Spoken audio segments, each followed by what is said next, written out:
قولي ربي يسر ولا تعسر وتمم بالخير يا فتاح وبك نستعين سبحانك لا علم لنا إلا ما علمتنا إنك أنت العليم الحكيم اللهم انفعنا بما علمتنا وعلمنا ما ينفعنا وزدنا علما والحمد لله رب العالمين. Okay. Muka surat 594 ayat yang kelima. Ayatnya berbunyi ayah sabu an lan yaqdira alaihi ahad. Adakah yahsabu dia menyangka, yahsabu dia menyangka. Okey. Dia menyangka bahawa lan sekali-kali tidak, lan sekali-kali tidak ada. Terjemah lan sekali-kali tidak ada. Yaqdiru berkuasa, yang berkuasa. Sekali-kali tidak ada yaqdiru yang berkuasa. Alaihi ke atasnya, alaihi ke atasnya. Ahadun seorang pun, ahadun seorang pun. Okey. Tolong terjemahkan dia. Puan Izawani, tolong terjemahkan ayat pertama kita, Puan Izawani. Bismillahirrahmanirrahim. Bismillahirrahmanirrahim. Adakah dia menyangka bahawa sekali-kali tidak akan menguasai ke atasnya seorang pun? Okey. Terima kasih Puan Izawani. Ayat minggu lepas, ayat 4 kita berbunyi laqad khalaqnal insana fi kabad. Demi sesungguhnya kami telah menciptakan manusia tu dalam keadaan sentiasa susah. Maksud susah tu, susah menguruskan urusan-urusan kehidupannya. Walaupun dia kaya, dia susah macam orang kaya. Walaupun dia miskin, dia susah macam orang miskin. Dia orang kuat, susah macam orang kuat. Dia orang biasa, susah macam orang biasa. Dia orang glamour, dia susah macam orang glamour. Allah sebut manusia ni dia kena sedar, dia tidaklah berkuasa sepenuhnya atas diri dia. Sebab itulah dia tidak dapat mengelak kesusahan-kesusahan yang Allah Ta'ala telah tetapkan, takdirkan pada diri dia. Dia tidak dapat mengelakkan kesusahan-kesusahan yang Allah Ta'ala telah tetapkan, takdirkan pada diri dia. Maka ayat ini turun mengenai seorang Quraisy. Okey, ayat ini turun mengenai seorang Quraisy yang bernama Abu Asad bin Qaladah al-Jumahi. Namanya Abu Asad bin Qaladah al-Jumahi. Dia ni orang yang tubuh badan besar. Tubuh badan besar, dia kuat. Ada pendapat mengatakan dia telah letak satu bekas yang digunakan untuk menimbang. Dia letak kat tanah, dia pijak dengan kaki. Dia pijak bekas tu dengan kaki. Lalu dia kata, siapa yang dapat alihkan bekas ni daripada aku akan bagi dia hadiah sebanyak ni. Maka 10 orang lelaki yang kuat-kuat datang cuba nak alih. Cuba nak pisahkan bekas yang dipijak tu pada kaki dia. 10 lelaki tu tak dapat nak buat. Jadi memang dia kuat sungguh. Memang dari sudut tubuh badan dia kuat sungguh. Nama dia dalam saya punya terjemah putih ada nama dia. Tengok kat skrin. Ayah sabu ni Abu al-Ashad. Namanya dalam tafsir dia. Dalam saya punya terjemah putih dia letak sekali nama dia. Abu Ashad. Okey, nama dia Abu al-Ashad. Jadi dia ni memang badan dia besar sungguh. Badan dia memang besar. Abu al-Ashad bin Qaladah al-Jumahi. Memang badan dia besar sungguh dan dia kuat. Jadi dia terpesona dengan kekuatan tubuh badan dia. Lalu dia merasakan tidak ada mana-mana orang, tidak ada mana-mana kuasa, tidak ada mana-mana entiti yang boleh mengapa-apakan diri dia. Okey, baik. Inilah di antara relate. Ini di antara relate surah Al-Balad dengan surah Al-Fajr. Dalam surah Al-Fajr minggu lepas ayat muka surat 593 kita bincang, bukan minggu lepas 2 minggu lepas, 3 minggu lepas. Kita bincang tentang kaum Ad. Apa keistimewaan kaum Ad? Tubuh badan dia besar-besar, saiz dia lagi besar pada orang lain. Saiz badan dia besar sikit banding saiz badan orang lain. Jadi kaum Ad ni dia fikir tidak ada orang boleh binasakan dia. Tidak ada siapa-siapa, tidak ada mana-mana kuasa boleh mengapa-apakan dia. Ini cara berfikir kaum Ad.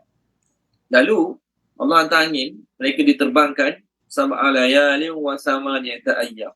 7 malam 8 hari diterbangkan oleh angin. Buat apa macam tu? Gagal apa macam tu? So sekarang orang Quraisy yang bernama Abu Asyad bin Kalada Al-Jumahi, dia fikir dia kuat. Dia fikir dia kuat. Jadi segala ancaman-ancaman Nabi yang Nabi bagi pada dia, dia senyum je lah. Dia senyum. Sebab bagi dia tak ada orang boleh apa-apakan dia. Jadi Allah kata, Allah turunkan ayat ni, adakah dia menyangka yang tidak ada sesiapa pun berkuasa ke atas dia? Dia fikir tak ada siapa pun boleh apa-apakan dia? Walaupun ayat tu turun untuk dia, Abu Asyad bin Kalada Al-Jumahi, tetapi pengajaran ni untuk semua orang. Orang yang kaya, ada jawatan, baik dengan orang besar-besar, baik dengan agung, baik dengan menteri, baik dengan pengarah-pengarah, contohlah. Jadi orang yang baik dengan orang besar-besar ni kadang-kadang dia fikir tidak ada siapa boleh apa-apakan dia. Ya, dia duit banyak. Bukan sekadar dengan ketua hakim, dengan menteri, dengan agung, dengan semua dia boleh baik. Jadi segala keputusan kat tangan dia duit banyak. Contoh, sekadar contoh. Maka adakah dia fikir tidak ada siapa berkuasa atas diri dia? Banyak Allah hina raja-raja yang besar, antaranya Namruz. Dia fikir tidak ada siapa boleh apa-apakan dia. Allah Ta'ala hanya hantar nyamuk seekor masuk dalam telinga. Allah Ta'ala nyamuk seekor masuk dalam telinga dia, habis porak-poranda gitu. Okey, baik, seterusnya ayat nombor 6. Yaqulu, dia berkata. Yaqulu, dia berkata. Okey. Yaqulu, dia berkata. Okey, dia ni Abu Asyad bin Kalad Al-Jumahi ni. Ahlaktu, aku telah membelanjakan. Ahlaktu, aku telah membelanjakan. Okey. Ahlaktu, aku telah membelanjakan malan harta, lu badan yang banyak. Okey. Puan Nur Zakiyah, terjemahkan Puan Nur Zakiyah. Ayat nombor 6 ni boleh Puan Nur Zakiyah? Boleh Ustaz. A'udzubillahi minasyaitonirrajim. Dia berkata, aku telah membelanjakan harta yang banyak. Okey. Terima kasih Puan Nur Zakiyah. Sama Ustaz. Ayat ni pertama turun untuk tadilah si jahat tadi yang bernama Abu Asyad bin Kalada Al-Jumahi. Dia kata apa? Kenapa nak ikut ajaran Muhammad? Dia ajar buat baik. Kita pun buat baik juga. Kita tak pernah buat baik ke sebelum ni? Kita ada harta, kita bagi makan anak yatim. Kita ada harta, kita tolong orang susah. Kita pun telah membelanjakan banyak harta juga untuk kebaikan. Ingat agama dia seorang ajar kebaikan. Ini pendapat pertama. Pendapat kedua, menurut Imam Al-Muqatil, ayat ini diturunkan mengenai seorang yang masuk Islam. Tetapi dia ni baru masuk Islam, iman dia tak berapa kuat. Namanya adalah Al-Haris bin Amir bin Naufal. Al-Haris bin Amir bin Naufal. Dia buat satu dosa. Dia ada melakukan satu dosa, kesalahan. Lalu dia jumpa Nabi. Maka dia tanya Nabi lah, dosa yang dia buat tu, kesalahan yang dia buat tu, macam mana nak tebus balik? Okay, nak tebus kesalahan tu, macam mana nak bertaubat ke diampunkan? Maka Nabi SAW cakap pada dia, kena bayar kafar. Tak tahulah beri makan 60 orang miskin ke apa ke. Tapi kafarah tu maksudnya melibatkan dengan bayaran lah. Memerdekakan hamba ke. Jadi dia ni, dia kata apa? Aku telah habis banyak harta sejak join agama Nabi Muhammad ni.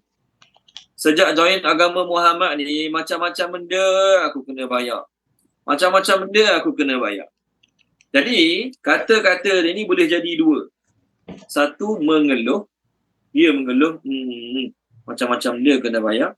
Satu lagi, dia cakap dengan nada mengejek. Dia cakap dengan nada tak puas hati. Dia cakap dengan nada benci, tak suka. Join agama dia macam-macam kena bayar. Kena bayar tu, kena bayar ni, kena bayar tu, kena bayar ni. Jadi dua-dua kemungkinan ada. Kita pun tak tahulah. Dia cakap dengan nada tak puas hati. Okey. Ataupun dia cakap dengan nada benci, mengeluh. Kita tak tahu. Yang penting, percakapan ni adalah percakapan yang tidak baik. Mana ceritanya apa? Kita buat dalam kebaikan pun kita tak boleh nak guna ayat ni. Kita dalam kejahatan pun tak boleh guna ayat ni. Apa contoh ni? Oh, saya dah banyak bagi sumbangan kat surau. Kenapa minta lagi dengan saya? Saya dah banyak bagi sumbangan dekat anak yatim. Kenapa minta lagi dengan saya? Jadi perkataan saya dah banyak ni perkataan yang tak baik. Perkataan ni perkataan tak baik. Orang betul dia apa? I have waste wealth in abundance. Saya dah bazirkan banyak harta untuk benda yang macam ni lah. Jadi kita dalam bab kebaikan pun tak boleh. Saya dah banyak bagilah untuk sekolah tahfiz. Saya dah banyak bagi duit lah untuk anak yatim. Saya dah banyak bagi duit lah untuk makan-makan surau kita. Kenapa minta lagi dengan saya? Tak boleh. Kalau tak nak bagi, cakap saya minta maaf tak boleh nak bagi. Cukup. Tak perlu nak kata, saya dah banyak bagi. Saya dah banyak bagi. Tak perlu guna ayat macam. Untuk kebaikan pun tak boleh. Dilarang. Apakah lagi untuk keburukan? Aku dah banyak lah duit beli rokok macam tu. Aku dah banyak mana duit aku main judi macam tu. Aku dah banyak mana duit aku guna untuk maksiat A, B, C, D dan sebagainya. Lebih-lebih dilarang. Untuk kebaikan pun dilarang. Untuk kejahatan lagi dilarang. Tetapi nak tanya sikit. Masa kita kecil dulu malah belajar, malah mengaji, dapat result periksa tak bagus. Pernah tak mak kita yang kita kata apa? Abi dengan Umi ni banyak dah habis duit untuk kau.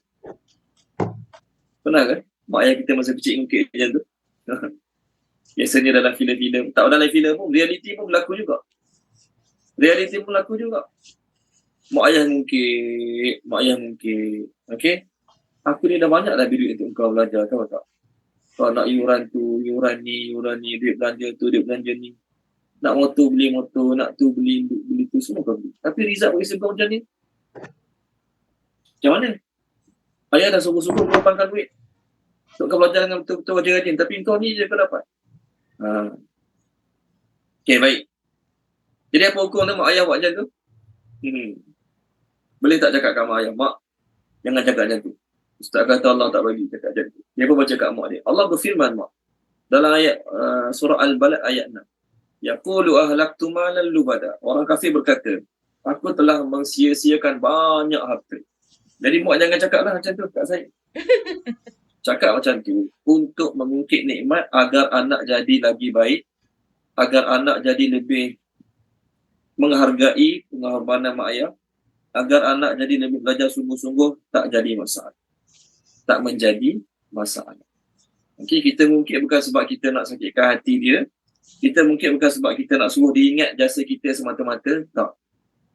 Biasanya mak ayah mungkin macam ni bila anak dia belajar malas, result tak bagus, keputusan tak bagus, contoh, barulah mak ayah mungkin. Tapi kalau mak ayah yang korban duit banyak untuk anak-anak dia, jual kebun, jual tanah untuk anak dia belajar, dan anak dia dapat belajar dengan baik, result keputusan periksanya baik, agak-agak ada tak mak ayah nak mungkin? Anak dia belajar rajin, keputusan periksa bagus, semua bagus, akhlak bagus, disiplin pun bagus, ada masalah kat sekolah. Ada ke rasa-rasa mak ayah yang anak dia bagus macam ni nak ngungkit? Mak dah habis banyak duit untuk awak, ayah dah banyak habis duit untuk awak. Tuan-tuan, ada tak rasa-rasa ni? Puan Nur Zakiah? Tak kok Ustaz. Tak ada. Mak ayah takkan ngungkit kalau kita belajar rajin, bagus, result bagus, dia gembira. Gembira sambil mengalirkan air mata kegembiraan. Dia kata apa dalam hati? Tak sia-sia aku jual kebun. Tak sia-sia aku jual tanah. Tak sia-sia aku jual rumah nak anak aku belajar. Tengok anak aku hari ni. Gembira. Nangis gembira. Jadi takkan dia nak mungkit lagi. Awak berjaya ni, awak tahu tak? Sebab mak dululah. Jadi tak ada mak ayah macam tu. Biasanya mak ayah mungkit depan anak-anak bila? Anak tu malas belajar. Jadi dia ngungkit juga untuk apa? Untuk buat anak tu lebih bermotivasi, lebih bersemangat, sedar diri untuk belajar dia tak jadi masalah. Benda tu tak jadi masalah. Itu tidak termasuk dalam mengungkit-ungkit yang dicela. Mengungkit-ungkit yang tak baik. Yang dicelanya macam ni. Saya senang contoh. Jadi saya tolong seorang buat Allah tu. Sampailah dia berjaya. Kat kedai niaga berjaya contoh. Sekarang saya memerlukan pertolongan dia tak dapat tolong saya. Tak dapat tolong saya. Maka masa tu saya kata apa? Dulu masa kau susah aku tolong. Sekarang nak pinjam 300 muka dekut kira dengan aku. Tu yang Allah Ta'ala tak bagi. Itu yang Allah Ta'ala tak bagi. Okey, baik. Jadi orang-orang yang dekat dengan Allah, dia kena bayar kafarah ke, dia kena bayar zakat ke, dia kena spend harta untuk jalan Allah ke, dia buat dengan penuh kegembiraan. Kena bayar zakat. Kita kalau kena bayar zakat sikit-sikit, kita tak terasa sangat. Tapi kalau duit dia 10 juta, dia kena bayar 2.5% zakat dia. Banyak mana agak-agak zakat dia? Kalau duit dia 10 juta. Okay? Jadi banyaklah kena bayar zakatnya. Kalau kita duit biasa-biasa je, zakat setahun contoh 200.5 zakat kita setahun. Setahun 200.5. Tak ada masalah nak bayar. Tapi kalau setahun 250,000, 2 tahun setahun 250,000 zakat nak kena bayar contoh. Kat habis biji rumah kat Kuantan lah. Rumah kat Shah Alam tak boleh dapat harga tu. Kat Kuantan boleh dapat ni contoh.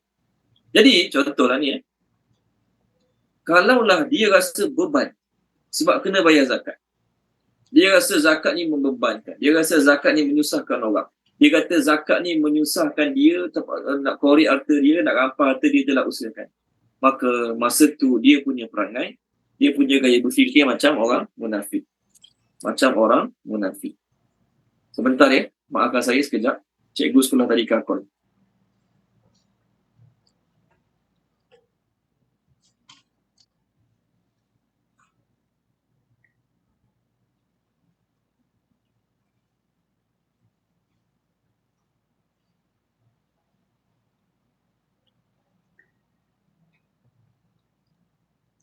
Okey, baik. Maaf cikgu sekolah tadi nak call tadi. Tak ada masalah. Okey, baik. Jadi, saya berhenti kat mana tadi? Sorry ya. Saya berhenti kat mana tadi, Puan Zakiah? Saya cakap apa tadi? Tentang orang kaya yang nak keluarkan zakat, dia merasakan satu bebanan. Okey. Orang yang bila kena keluar duit, dia rasa benda tu beban. Dia rasa benda tu berat. Dia rasa benda tu tak adil untuk dia. Maka dia punya perangai sama macam orang munafik. Orang Islam kena bayar kafarah ke, kena bayar zakat ke, dia buat dengan sungguh-sungguh sebab dia anggap benda tu qurbah. Apa makna qurbah? Sesuatu yang boleh mendekatkan diri dengan Allah. Contoh, tengok surah At-Taubah, muka surat 202. Muka surat 202. Tolong baca dia, Puan Khairiyah boleh? Puan Khairiyah tolong baca. Page 202. Ayat 98 dan 99. Bismillahirrahmanirrahim. Dan di antara orang Arab Badui itu ada orang yang memandang apa yang dinafkahkannya di jalan Allah sebagai suatu kerugian, dan dia menanti-nanti mara bahaya menimpamu. Mereka lah yang akan ditimpa mara bahaya, dan Allah Maha mendengar lagi Maha mengetahui. Dan di antara orang Arab Badui itu ada orang yang beriman kepada Allah dan hari kemudian, dan memandang apa yang dinafkahkannya di jalan Allah itu sebagai jalan mendekatkannya kepada Allah dan sebagai jalan untuk memperolehi doa Rasul. Ketahuilah, sesungguhnya nafkah itu adalah suatu jalan bagi mereka untuk mendekatkan diri kepada Allah. Kelak Allah akan memasukkan mereka ke dalam rahmat syurganya. Sesungguhnya Allah Maha Pengampun lagi Maha Penyayang. Okay, terima kasih Puan Khairiyah. Tengok. Bila Nabi minta sumbangan untuk pergi perang ni kes perang Tabuk. Cerita dia perang Tabuk. Nabi minta sumbangan untuk pergi perang Tabuk ni pada tahun 9 ataupun 10 Hijrah. Maka munafik-munafik ni dia anggap apa yang dia kena bagi tu, dia spend untuk tu sebagai fine. Denda. Kena bayar denda. Dia nak pergi perang, kita kena bayar denda. Okey? Yang tadi dia tulis, terjemah tadi, membazir. Bebanan. Pembaziran, nak kena bayar, kena bagi. Lalu sebab tak suka kena bayar tu, kena bagi tu, maka mereka menanti-nanti bala bencana kena kat kamu. Bilalah dia nak kalah perang. Bilalah Muhammad ni nak kalah perang, biar padam muka kalah perang, kita tak payah dah kena bayar apa-apa lepas ni. Tadi munafik kan? Maka Allah kata, mereka yang akan dapat calamity tu, bukan Nabi Muhammad. Nampak orang yang tak suka ni, bila kena spend harta, zakat ke, sumbangan ke, sedekah ke, dia rasa Allah, masuk Islam ni nak kena bayar macam-macam. Kena bayar tu, kena bayar ni. Okey, baik. Kalau tak masuk Islam, kena bayar apa ni? Jizyah, setahun sekali je. Bayar jizyah, setahun sekali. Setahun 1 dinar. Satu dinar lebih kurang 1,000 lebih je. 1,100, 1,200 lebih kurang. Jadi setahun kena bayar 1,200, bukanlah berat sangat pun daripada berbanding dengan kena zakat, kena sumbangan, kena tu, kena ni. Adapun orang-orang Badui yang bagus ni, yang beriman pada Allah hari akhirat, dia anggap apa yang Nabi suruh bagi, apa Nabi suruh bayar tu sebagai qurbat, nearness, satu perkara yang boleh mendekatkan diri dengan Allah Ta'ala dan boleh jadi sebab doa Rasul. Dengan sebab dia sedekah banyak, sumbang banyak, doa, Nabi akan doakan kebaikan tu. Maka dia mengeluh tak? Tak mengeluh. Banyak mana Nabi suruh bayar, banyak mana dia kena bayar, banyak mana dia wajib bayar, dia bayar dengan perasaan gembira. Dapat apa? Dapat tunaikan kehendak Allah, dapat tunaikan kehendak Nabi, dapat tunaikan perintah Allah. Dan setiap kali aku bayar, aku semakin dekat dengan Allah. Aku semakin dekat dengan Allah. Sebab tu tuan-tuan dan puan-puan, kita bayar zakat, kita bagi sumbangan, bagi duit belanja sekolah anak. Anak pergi belanja sekolah, sehari bagi RM4. Anak belanja sekarang RM4, tak boleh kurang pada tu lah. Anak pergi sekolah bagi duit belanja RM4. Kita jangan sekadar niat, aku kena bagilah, takkan tak bagi. Kita kena niat, ini tu sebagai qurbah. Apa maksud qurbah? Is mean of nearness. Kita panggil apa? Taqarrub. Daripada perkataan qurbah tu, taqarrub, mendekatkan diri pada Allah. Isteri nak pergi kerja, bagi duit belanja kat isteri untuk makan tengah hari, makan petang. Kita niatkan sebagai qurbah. Satu amalan yang boleh mendekatkan diri pada Allah Ta'ala. Boleh buat. Kita sedekah, bagi duit belanja kat rumah ayah bulan-bulan. Kita bagi duit belanja kat anak belajar bulan-bulan. Kita bagi duit belanja tu. Itu pun kita niat sebagai qurbah. Maksud qurbah, mudah-mudahan dengan pemberian aku ini, aku semakin dekat dengan Allah. Aku semakin tinggi darjat di sisi Allah Subhanahu wa Ta'ala. Kalau tak ada niat ni, nanti duk kira lah. Sebulan banyak mana habis untuk anak sekolah saja. Sebulan banyak mana habis untuk yuran sekolah anak lagi, ni lagi, pumpang duk kira lah, tak dapat apa. Jadi banyak mana kita habis untuk anak belajar, banyak mana kita habis untuk mak ayah bulan-bulan, banyak mana kita habis untuk anak isteri kita makan bulan-bulan. Dia kedai makan sebulan sekali, makan kedai makan, belanja makan, anak isteri makan sedap-sedap sikit sebulan sekali. Kita takkan rasa rugi, kita takkan rasa beban. Kerana apa? Benda tu kita anggap sebagai qurbah. Maksud qurbah, sesuatu yang boleh mendekatkan diri pada Allah Subhanahu wa Ta'ala. Baik. Bukanlah maksud tadi berjimat, boleh berjimat. Bukanlah kata ada harta belanja je habis. Tak. Apa yang kita belanja sebelum ni? Nak jimat-jimat, alhamdulillah, baguslah berjimat. Tapi setiap kali kita belanja, anak, isteri, mak ayah, adik-beradik, kita anggap betul sebagai qurbah. Sesuatu yang mendekatkan diri pada Allah Subhanahu wa Ta'ala. Seterusnya ayat 7. Adakah Yahsabu, dia menyangka. Dia ni geng-geng kafir ni lah. Adakah dia menyangka, dia berfikir, bahawa lam tidak ada. Lam tidak ada. Yarahu, yang melihatnya. Yarahu, yang melihatnya. Ahadun, seorang pun. Ahadun, seorang pun. Tolong terjemahkan dia, Puan Noraliza, boleh? Terjemahkan dia, Puan Noraliza. Bismillahirrahmanirrahim. Adakah ia menyangka bahawa tidak ada sesiapa pun yang melihatnya dan mengetahui tujuannya menghabiskan harta bendanya itu? Bagus terjemah tu. Bagus terjemah dia panjang. Tapi terjemah tu sebenarnya tak komplit lagi lah. Tapi tak apalah, sekurang-kurangnya terjemah tu dah membantu pembaca untuk faham makna ayat ni. Jadi, orang yang spend banyak harta zaman Nabi ni lah, dia bagi tu, bagi ni, dia rasa dia dah bayar banyak untuk agama. Dia dah bagi banyak untuk agama. Tapi kena minta lagi. Nabi minta lagi. Maka dia rasa dia dah banyak korban, dia banyak sumbangan, banyak sedekah, tak perlulah bagi lagi. Maka Allah kata, awak ingat tak ada orang tahu ke ni awak bagi tu? Awak bagi banyak-banyak, awak bagi sumbangan banyak-banyak tu, awak ingat tak ada orang tahu ke? Awak bagi sumbangan tu sebab nak suruh orang undi awak pilihan raya nanti, contoh. Ini sekadar contoh lah. Tak ada kaitan dengan negara kita. Ni cerita kat negara Zimbabwe. Dia bagi duit, bagi beras, bagi air kotak, bagi tepung gandum. Jadi dia rasa dia telah buat kebaikan yang banyak. Sedangkan di sisi Allah kosong, tak ada apa langsung. Sebab apa? Dipikir Allah tak tahu niat dia bagi tu kenapa. Sama macam bagi rasuah kan. Kita kontraktor, kita belanja JKR punya kontraktor kan. JKR punya kontraktor, kita belanja anak dia makan KFC, kita belanja baju raya kat anak-anak dia. Kita bawa anak dia pergi water park, belanja semua. Belanja anak dia tu, belanja anak dia ni. Beli durian hantar rumah siapa? Rumah kontraktor JKA ni yang meluluskan tak meluluskan. Jadi kita kata apa? Saya dah banyak spend harta kebaikan untuk dia. Okey? Ada setengah orang tu, dia bahagian meluluskan ni, bahagian meluluskan kontrak-kontrak melibatkan kerajaan. Dia kata duit dia tak nak ambil, tapi belanja makan dia boleh ambil. Jadi sebelum kontraktor tu belanja makan, dia cakap apa kat kontraktor tu? Awak kena niat sedekah. Okey, kontraktor tu dapatlah dia ni kerja hospital, bahagian meluluskan untuk maintenance peti-peti kat hospital. Hospital ni ada peti simpan ubat, peti simpan macam-macam peti. Jadi dia bahagian cari orang lah untuk menguruskan tu, maintenance. Jadi orang tu bagi duit, dia tak nak ambil. Bahaya ambil duit ni. Boleh jadi kena tangkap SPRM. Orang tu nak belanja makan. Jom pergi belanja makan. Sedap-sedap. Dia pun pergilah belanja makan. Dia pun pergi. Jadi dia kata kat orang tu, kami boleh belanja makan. Tapi sebelum awak belanja, awak kena niat nak sedekah lah. Okay. Jadi orang tu, daripada niat bagi rasuah, kena niat nak bagi sedekah. Apa tujuan sedekah?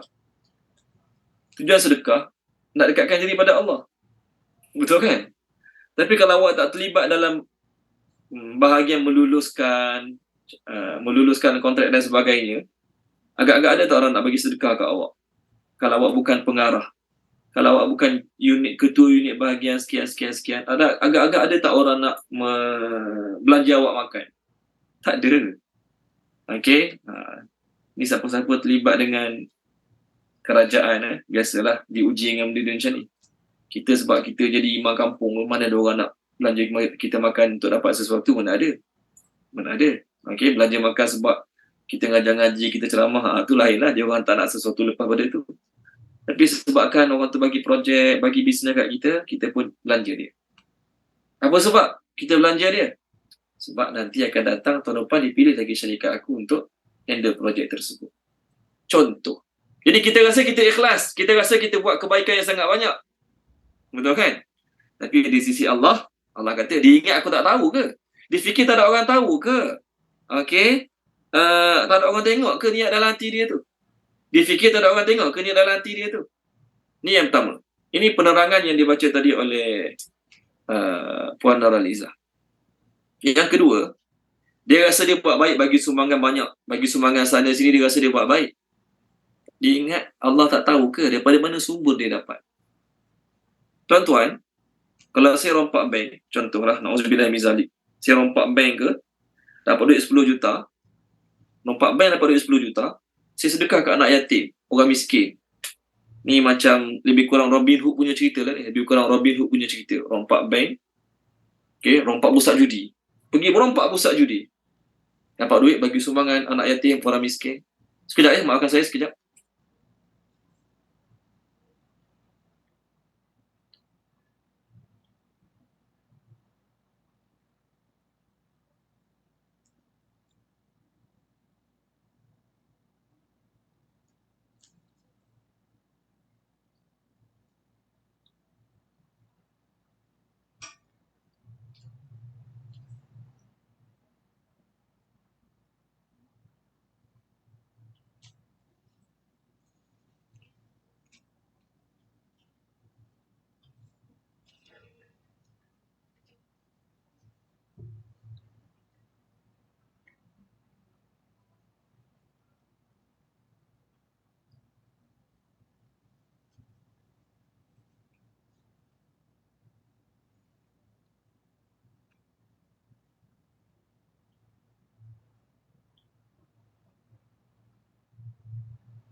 Okay, Assalamualaikum warahmatullahi wabarakatuh. Sambung balik.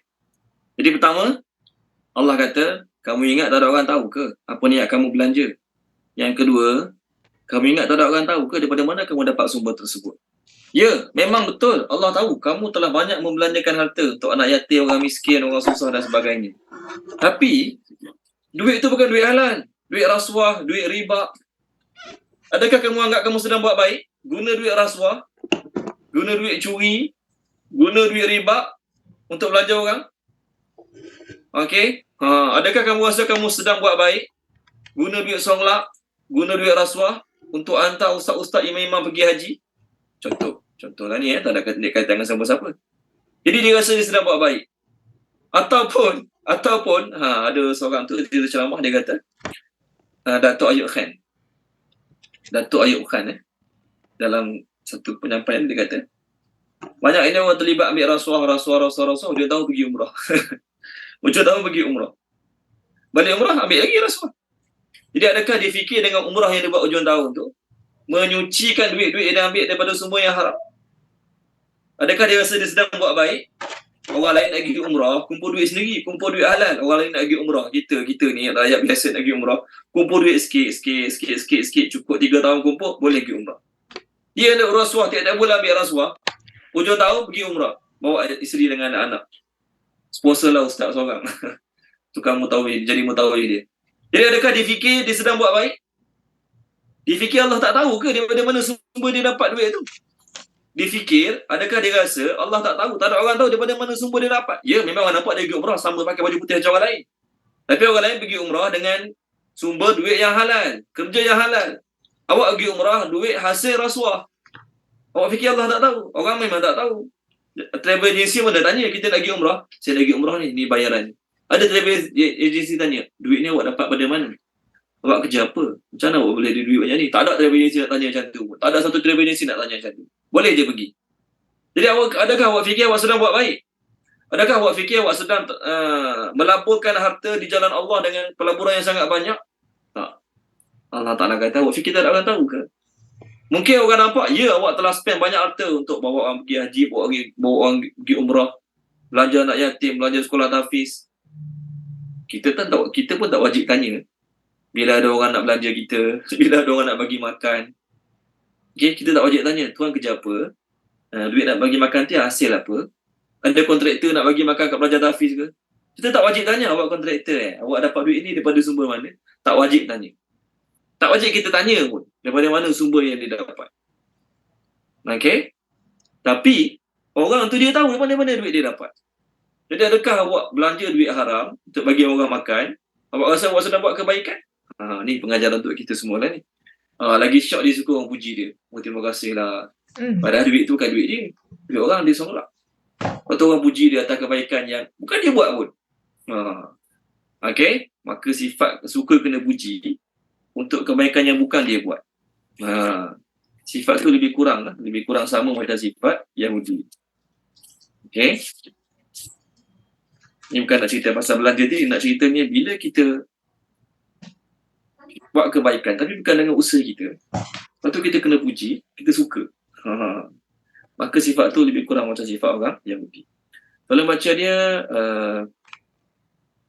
Wan Izyan Wahida. Kalau baca boleh Wan Izyan Wahida.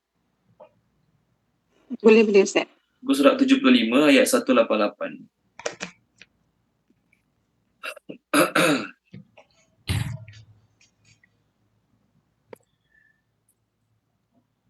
Bismillahirrahmanirrahim. Janganlah sesekali kamu menyangka bahawa orang yang gembira dengan apa yang telah mereka kerjakan dan mereka juga suka dipuji terhadap perbuatan yang belum mereka kerjakan, janganlah kamu menyangka bahawa mereka akan terlepas dari seksa dan bagi mereka seksa yang pedih. Okay, terima kasih Puan Izyan Wahidah. Okay, orang yang gembira dengan apa yang dia dapat dan dia suka untuk dipuji terhadap apa yang dia tak buat. Dia jangan fikir dia selamat kat azab. Ya, kat dunia orang puji kamu lah. Kamu fikir lepas mati selamat daripada azab. Kamu tetap takkan selamat daripada azab Allah Subhanahu wa Ta'ala. Okay, baik. Sama ayat seterusnya. Ayat seterusnya ni Allah nak mengungkit. Ayat seterusnya ni Allah nak mengungkit. Allah tak jadi masalah kalau dia mengungkit. Kita je tak boleh mengungkit. Okay. Okey, alam adakah tidak? Alam adakah tidak ataupun terjemah dia tidakkah? Naj'al kami menjadikan, naj'al kami menjadikan, lahu baginya, ainaini dua mata, ainun sebiji mata, ainaini dua mata, plural apa plural? Plural bagi mata a'yun. Rabbana hab lana min azwajina wa dhurriyyatina qurrata a'yun. Jadi a'yun terjemah dia mata-mata. Boleh? Jadi ainaini dua biji mata. Wa dan lisanan lidah. Lisan ni ada dua terjemah. Satu terjemah lisan tu lidah. Satu lagi terjemah lisan bahasa. Terjemah lisan bahasa. Dua-dua boleh. Kat mana lisan terjemah bahasa? Surah apa ya? Tolong baca dia Puan Rosimah Kasim. Tolong baca boleh Puan Rosimah. Perkataannya lisan tapi terjemahnya bahasa. Surah Ibrahim. Saya cari sekejap surah Ibrahim. Surah 255 ayat 4. 255 ayat 4. Perkataannya lisan tapi maknanya language, bukan tongue. Bismillahirrahmanirrahim. Dan kami tidak mengutus seorang rasul pun melainkan dengan bahasa kaumnya agar dia dapat memberi penjelasan kepada mereka. Maka Allah menyesatkan sesiapa yang dia kehendaki dan memberi petunjuk kepada sesiapa yang dia kehendaki. Dia yang maha perkasa lagi maha bijaksana. Terima kasih Pak Rasimah. Bahasa. Terjemah bahasa tadi tu adalah pada perkataan lisan. Wa ma arsalna min rasulin illa bilisan. Bahasa. Okey. Okey, baik. Jadi lisan, lidah. Lisan juga beri makna bahasa. Bahasa Melayu dia tak kaitan lidah dengan bahasa. Ada kan? Wallahualam, tak pasti bahasa Melayu ada ke tak kaitan lidah dengan bahasa. Ada ke? Tak ada pun. Okey, tak apa. Lisanan lidah, wa dan syafatain dua bibir. Syafatain dua bibir. Okey. Terjemahkan dia siapa ya? Puan Amirah terjemahkan boleh Puan Amirah.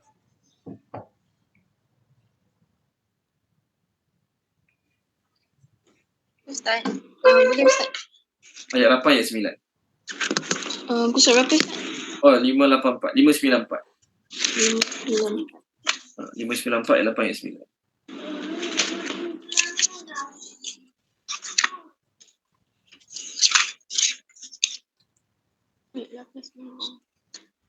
A'udzubillahi minasyaitonirrajim.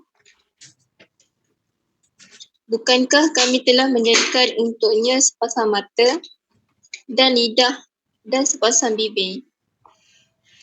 Okey, terima kasih Puan Amirah. Sama. Jadi Allah Ta'ala cakap pada orang-orang yang pertama dia rasa dia kuat. Kedua, dia rasa dia dah banyak spend harta untuk buat kebaikan. Maka Allah Ta'ala tak nak cerita banyak kebaikan yang Allah Ta'ala telah bagi pada dia. Allah Ta'ala kata apa? Aku nak sebut 3 benda je. Mata, lidah dan 2 bibir. 3 benda ni siapa yang bagi dia orang? Dia orang kuat, dia orang pandai berkata-kata, dapat melihat dengan baik, boleh cari rezeki dengan banyak. Sebab apa? Sebab aku bagi mereka lidah, aku bagi mereka 2 mata. Sebab itulah mereka dapat apa mereka dapat sekarang. Kita hari ni dapat buat duit banyak, kita pandai berniaga ke, kita kerja gaji besar ke. Sebab apa? Sebab Allah bagi kita mata dengan lidah.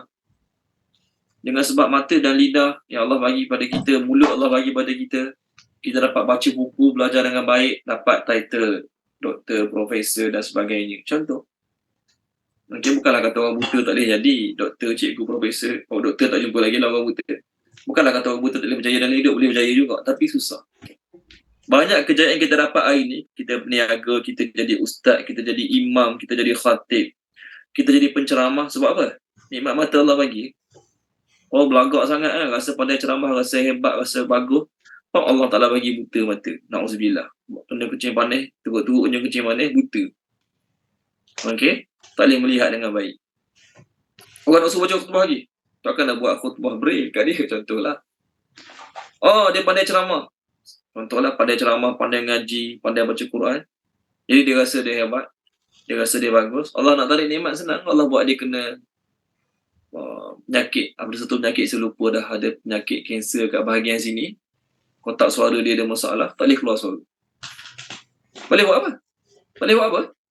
Tak boleh lah dia dapat duit bulan-bulan melalui ceramah dia, tazkirah dia, kelas dia. Tak boleh lah. Contoh. Jadi apa kita dapat? Kita kuat ke? Kita banyak spend harta ke? Oh, jadi dalam adik-adik kita rasa kita lah yang paling banyak bagi duit pada mak ayah. Sebab kita ada bisnes.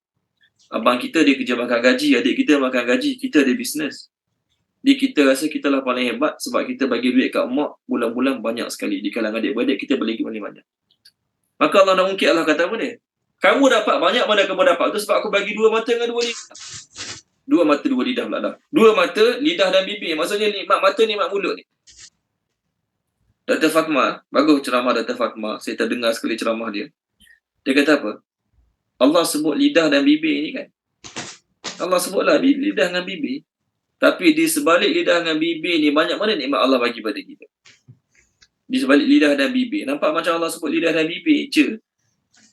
Ni, rongga antara lidah dan bibir ni, di sinilah kita nak sedut udara. Di sinilah kita nak lepaskan nafas kita. Di sinilah kita nak keluarkan suara. Di sinilah kita nak masukkan makanan. Walaupun ayat ni bunyi lidah dan 2 bibir. Jadi kalau kita ambil gambar bibir 2, lidah 1 lah. 3 anggota ni dia Allah cerita. Tambah sebiji lagi lah mata. Jadi mata, lidah, 2 bibir. Mata, lidah, 2 bibir. 3 anggota lah. Kita 3 anggota. Mata 1, lidah 2, bibir 3. 3 ni dia Allah cerita. Tahu tak, dengan sebab 3 ni lah kamu dapat belajar. Dengan sebab 3 ni lah kamu dapat kerja. Dengan sebab 3 ni lah kamu ni banyak benda urusan kamu mudah. Siapa bagi 3 ni kat kamu? Allah.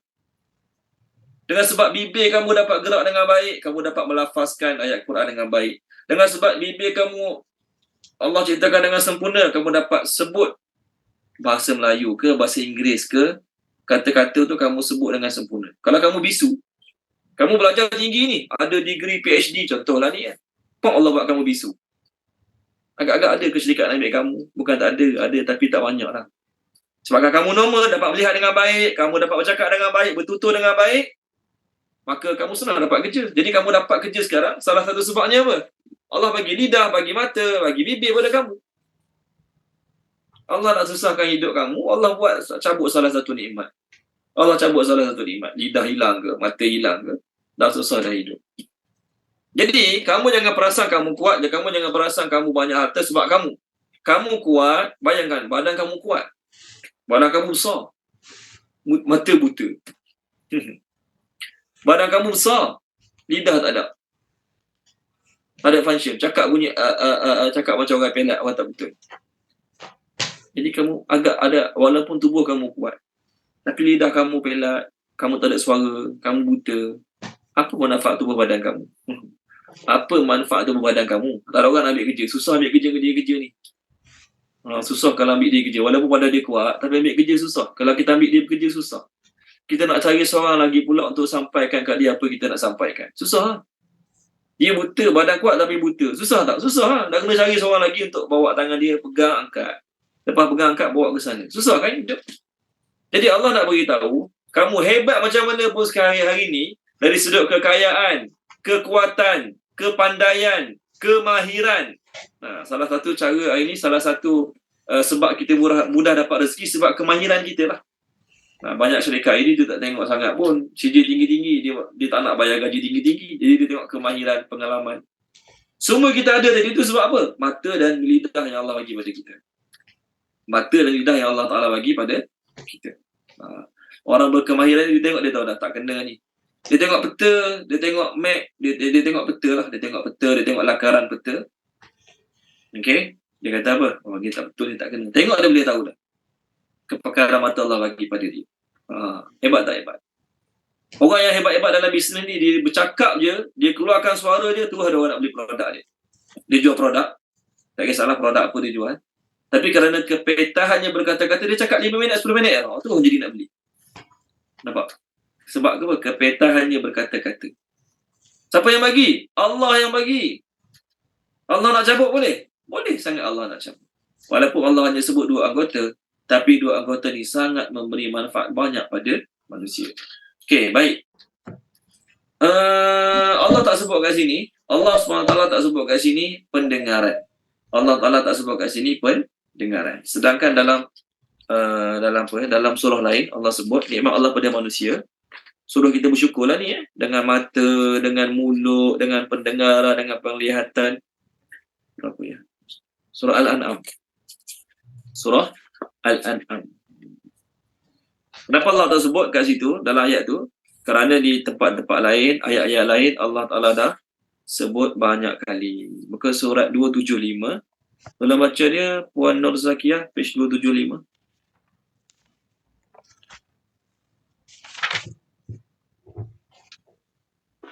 Ayat 78.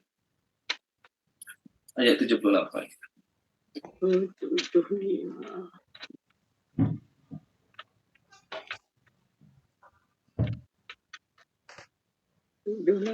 A'udzubillahi minasyaitonirrajim. Dan Allah mengeluarkan kamu daripada perut ibumu dalam keadaan tidak mengetahui sesuatu pun. Dan dia memberikanmu pendengaran, penglihatan dan hati agar kamu bersyukur. Terima kasih Puan Nur Zakiyah. Kamu cerdik, kamu bijak, kamu pandai, kamu hebat, tak kisahlah apa dia kamu ada hari ni. Semua tu nikmat Allah. Sebab kamu dulu keluar daripada perut ibu kamu tak tahu apa langsung. Bila disebabkan Allah bagi kamu pendengaran, penglihatan, hati untuk berfikir, maka kamu dapat macam-macam dia hari ni. Jadi Allah buat tu untuk apa? Untuk kamu bersyukur pada Allah Subhanahu wa Ta'ala. Untuk kamu bersyukur terhadap nikmat-nikmat Allah yang Allah Ta'ala telah bagi pada kamu. Tetapi Allah Ta'ala kata apa dia? Sedikit di kalangan manusia yang bersyukur. Tolong baca Puan Khairiyah, boleh Puan Khairiyah? Allah sebut sikit yang bersyukur, yang lain tu banyak tak bersyukur lah maksudnya. Surah apa ya? As-Sajdah 415, 416 macam tu lah lebih kurang. 400 macam tu surah ayat. 415. Yes, 415. Ayat 9. 415 ayat 9. Bismillahirrahmanirrahim. Kemudian dia menyempurnakannya dan meniupkan roh ciptaannya dalam tubuhnya. Dan dia menjadikan pendengaran, penglihatan dan hati bagimu. Tetapi sedikit sekali kamu bersyukur. Terima kasih Puan Khairiyah. Allah Ta'ala telah ciptakan untuk kita dalam perut ibu kita lagi pendengaran, penglihatan dan hati nurani. Okey. Sangat sedikit apa yang kamu bersyukur. Sangat sedikit apa yang kamu bersyukur. Okey. Saya ada tengok satu video mengenai Allah Ta'ala buat bayi ni setelah beberapa bulan baru dia dapat melihat. Mula-mula dia keluar pada perut ibu, anggota dia yang mula-mula sekali berfungsi dengan baik, pendengaran lah bayi ni. Waktu bayi dia tidur, kita bising, mak dia boleh bangun. Kenapa? Telinga dia boleh dengar dengan baik bayi ni. Dia tengah tidur, kita bising, dia dengar. Sebab tu sunat diazan dan iqamatkan bayi masa baru lahir. Tapi masa baru lahir, kita buat muka kat bayi tu buat macam ni. Buat kat muka dia, buat muka-muka macam tu. Dia bukan nampak pun. Dia tak nampak apa pun. Bayi ni dia tetap tak nampak apa pun. Allah Ta'ala buat pada bayi tersebut. Setelah beberapa bulan, barulah Allah Ta'ala bagi dia dapat melihat dengan baik. Okey, baik. Lepas pada tu Allah Ta'ala bagi hati dan fikiran untuk berfikir dengan baik. Maka tujuan dia untuk kita bersyukur pada Allah. Tapi Allah kata sedikit yang bersyukur. Ada dua makna. Pertama, di kalangan ramai manusia sedikit yang bersyukur. Yang kedua, di kalangan sedikit yang bersyukur tu pun mereka bersyukur hanya sedikit. Patutnya mereka syukur tahap 100, tapi mereka bersyukur tahap 40, 50, tu masuk ayat ni. Okey. Jadi salah satu tanda kita bersyukur terhadap nikmat Allah, kita kena guna mata, telinga, hati untuk tengok benda yang baik, dengar benda yang baik, cakap benda yang baik, fikir benda yang baik. Okey? Sebab apa? Kat akhirat nanti semua akan ditanya. Apa yang kita cakap, apa kita dengar, semua akan ditanya. Mana dalil dia? Inna sam'a wal basara wal fu'ada kullu ulaika kana anhu mas'ula. Page 285. Tolong baca dia page 285, Puan Noraliza boleh? Puan Noraliza page 285 ayat 36. Ayat 36. Page 285 ni. Ya, ayat 36. Bismillahirrahmanirrahim. Dan janganlah engkau mengikut apa yang engkau tidak mempunyai pengetahuan mengenainya. Sesungguhnya pendengaran dan penglihatan serta hati semua anggota-anggota itu tetap akan ditanya tentang apa yang dilakukannya. Terima kasih Puan Noraliza. Nanti Allah tanya, Allah aku bagi mata molek kat kamu ni. Umur 50, 60, tak rabun-rabun lagi contoh. Apa kamu tengok? Aku bagi telinga ni dapat dengar dengan baik. Orang lain 60 dah tak berapa jelas dah. Kamu 60, 70 dengar jelas lagi. Apa kamu dengar? Aku bagi berfikir, kemampuan berfikir. Apa kamu fikir? Hari-hari apa kamu fikir? Semua akan ditanya. Fikir benda haram, fikir benda tak baik pun akan ditanya pada hari akhirat. Orang kafir, antara sebab mereka masuk neraka ialah mereka ada hati, mereka ada penglihatan, mereka ada pendengaran, tapi mereka tak guna untuk dekatkan diri dengan Allah. Mereka tak fikir ayat-ayat Allah, tak fikir kebesaran Allah. Itu sebab mereka masuk neraka. Tolong baca dia, Puan Izian Wahidah, tolong baca boleh Puan Izian. Okey. Ke surat satu berapa ya? Sorry, saya cari sekejap. Walaqad zara'na li jahannam katsiran minal 174 ayat atas sekali.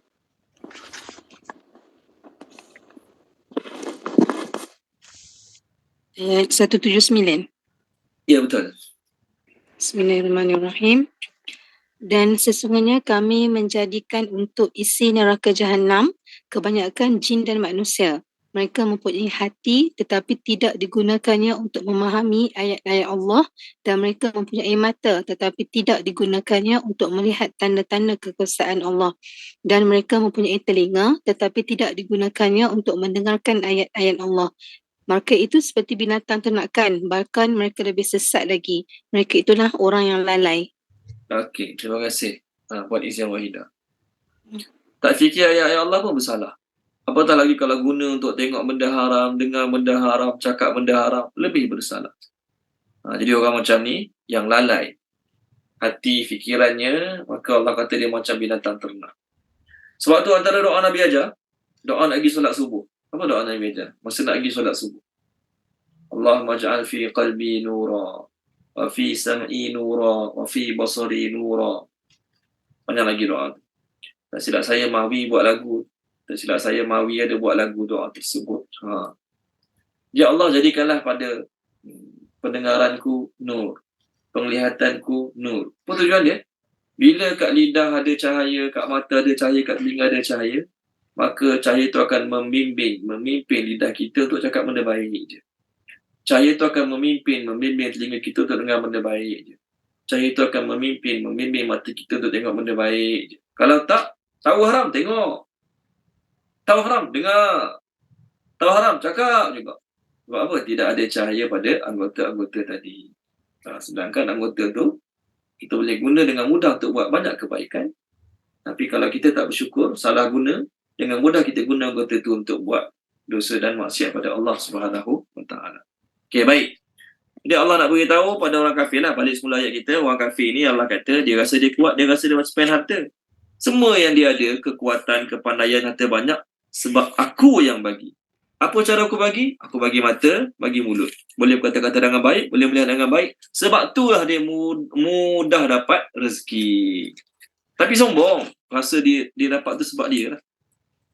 Bahaya kalau kita dapat sesuatu, kita tak kita tak letak Allah yang bagi kita. Kita rasa sebab pengalaman saya lah. Sebab saya anak businessman. Saya ni anak businessman. Masa saya 3-4 tahun lagi ayah saya dah ajar bisnes kat saya. Contoh. Ya, kita bagus macam mana sekalipun. Ya, kita boleh katalah saya dapat sebab saya belajar, saya dapat sebab pengalaman. Tapi jangan lupa Allah. Sebut dulu apa saya dapat ni sebab Allah yang bagi saya. Ya, saya anak ustaz, saya anak ustazah. Tapi ilmu ni tetap Allah yang bagi. Kalau saya anak ustaz, anak ustazah, tok saya ustaz, nenek saya ustazah sekalipun, kalau Allah tak nak bagi ilmu, saya tak dapat ilmu. Kena sebut Allah dulu. Kena sebut. Jangan kita kata sebab usaha kita, sebab kepandaian kita, sebab rezeki otak kita pandai. Jangan kata macam tu. Sebab dia khawatiri, ditakuti kata-kata macam tu sama macam kata-kata siapa? Dia kaya, dia rasa kaya tu sebab dia. Bukan sebab Allah bagi. Siapa pun Fir'aun. saja? Qarun. Fir'aun. Qarun lebih tepat. Qarun lebih tepat. Fir'aun pun sama juga. Cuma kat mana Fir'aun dia kata? Dalam ayat Quran saya tak jumpa yang Fir'aun tu kata dia dapat tu sebab dia. Yang lagi tepat Qarun. Tengok muka surat 394. Tolong baca dia 394, Puan Rosimah Kasim. Tolong baca balik Puan Rosimah. Ni Qarun. Page 394, baca ayat 76 dulu. 76. Bismillahirrahmanirrahim. Sesungguhnya Qarun termasuk di kalangan kaum Nabi Musa alaihissalam, tapi dia berlaku zalim terhadap mereka, dan kami telah menganugerahkan kepadanya perbendaharaan harta yang kunci-kuncinya sungguh berat dipikul oleh sejumlah orang yang kuat-kuat. Ingatlah ketika kaumnya berkata kepadanya, janganlah kau terlalu bangga, sesungguhnya Allah tidak suka orang yang membanggakan diri. Okay, lepas tu Puan Rosimah skip satu ayat. Muka surat sebelah yang atas sekali, 78. Dia Qarun berkata, sesungguhnya aku dapat harta itu semata-mata kerana hasil ilmu yang ada padaku.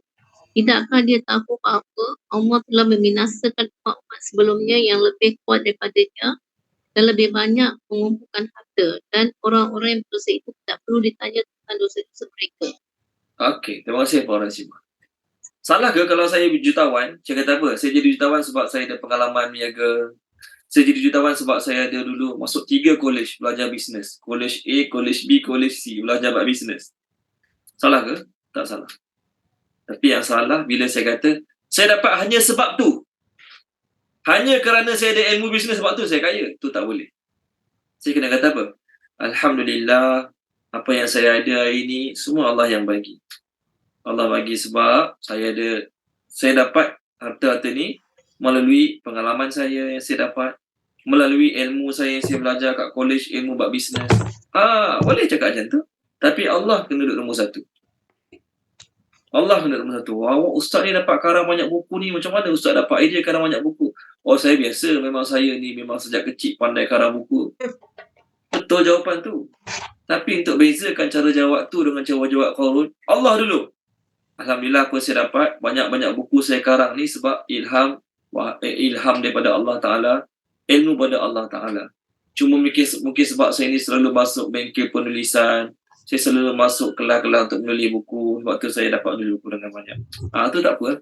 Yang Qarun tadi salah dia apa dia? Hanya senya dia dapat dengan daripada ilmu dia. Dia kaya sebab ilmu dia. Salah kan?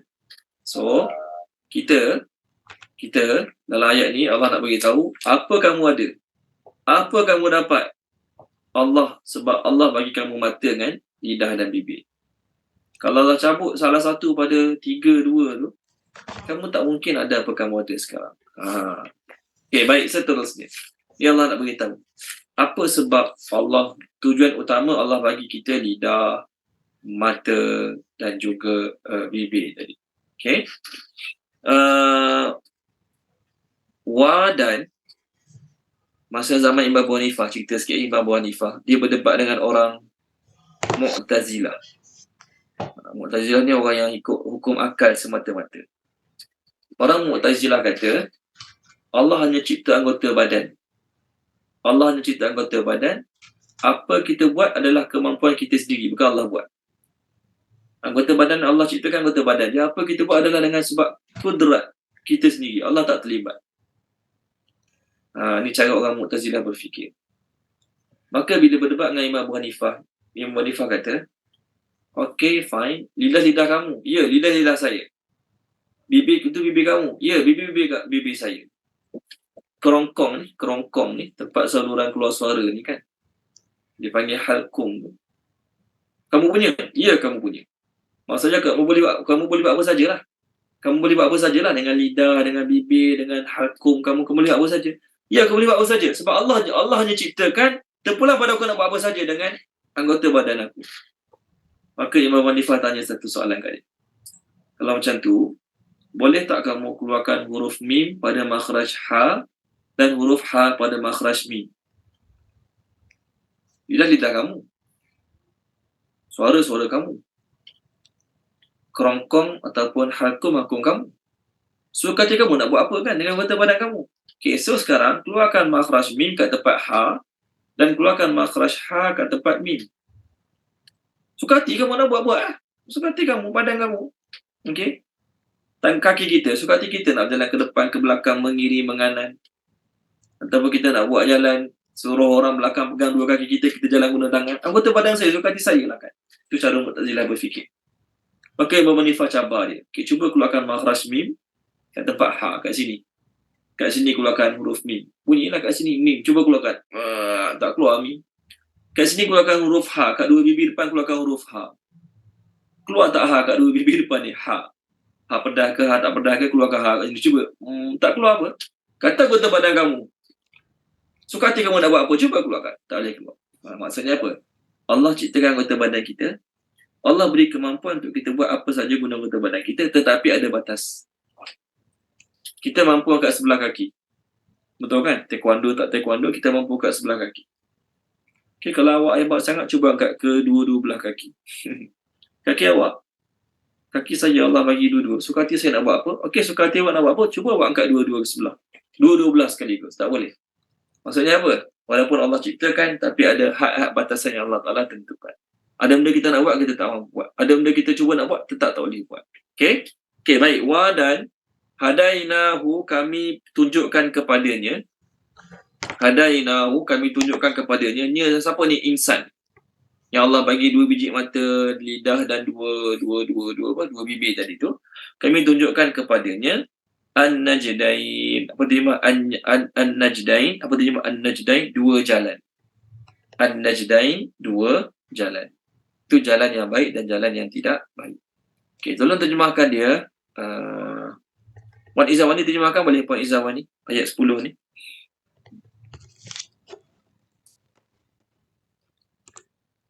Auzubillahiminasyaitanirrajim. Bismillahirrahmanirrahim. Dan kami tunjukkan kepadanya dua jalan, iaitu yang baik dan tak baik. Okey. Terima kasih Puan Izzawani. Jadi tujuan Allah Ta'ala bagi dua mata, dua lidah. Apa tujuan dia?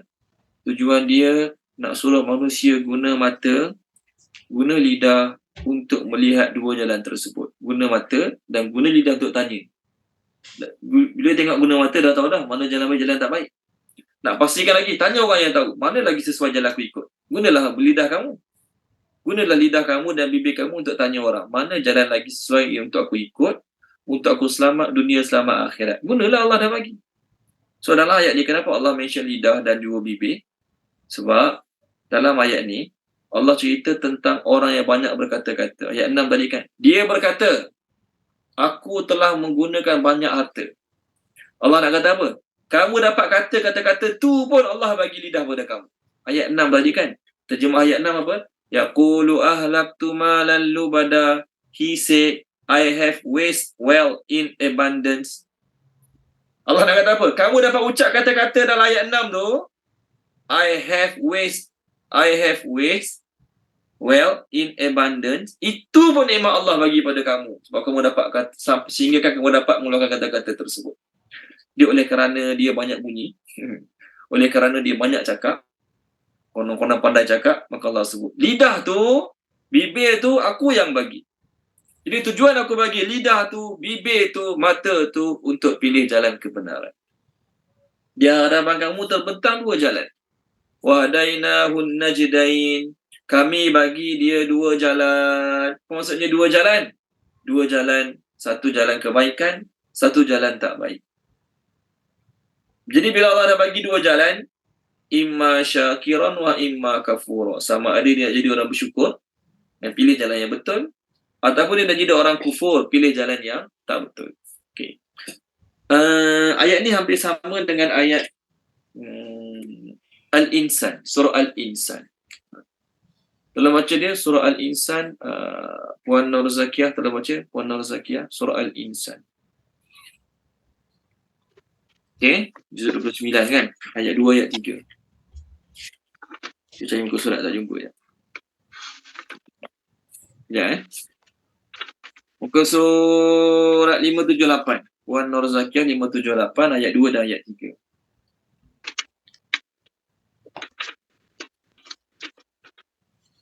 A'udzu billahi minasyaitonir rajim. Bismillahirrahmanirrahim.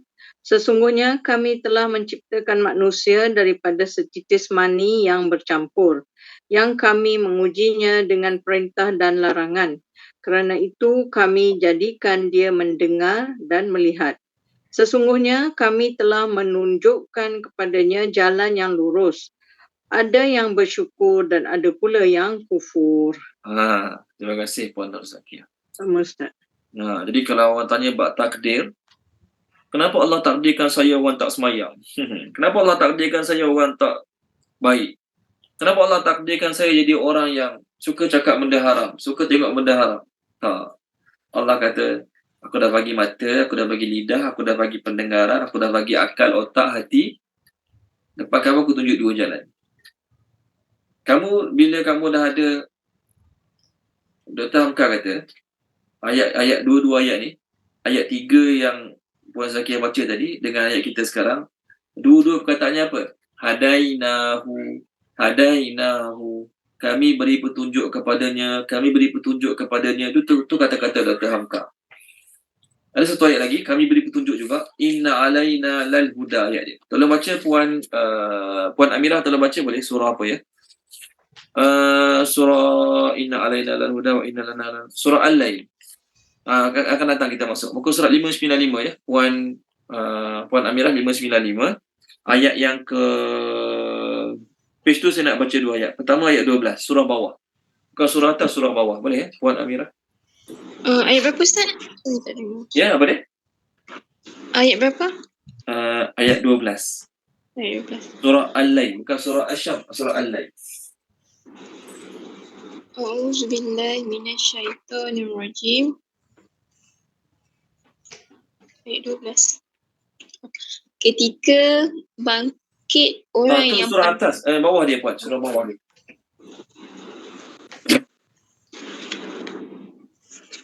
Ayat 12 Ustaz ya. Bawah dia. 12. Sesungguhnya kamilah yang memberi petunjuk. Okey, itu satu. Kejap, jangan ada lagi. Tengok Allah kata, inna alaina lal huda. Sesungguhnya kamilah beri petunjuk. Allah kata Allah beri petunjuk. Tapi ada orang kafir. Ada orang syirik. Di atas dia, Puan Amirah atas dia, ayat 7 dengan ayat 8. Ayat 7 dengan ayat 8. Surah atas, bukan surah bawah, surah atas.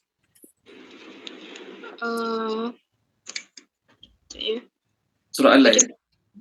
Maka akan kami mudahkan baginya jalan menuju kemudahan, iaitu kebahagiaan. Dan adapun orang yang kikir dan merasa dirinya cukup, iaitu tidak perlu pertolongan Allah. Okey. Terima kasih Puan Amirah. So Allah kata apa dia? Wa nafsi wa ma sawaha. Saya rasa silap lah Puan. Surah lain tu. Amirah baca balik. 7 ya? Surah lain, bukan surah yang tadi, surah Asy-Syams.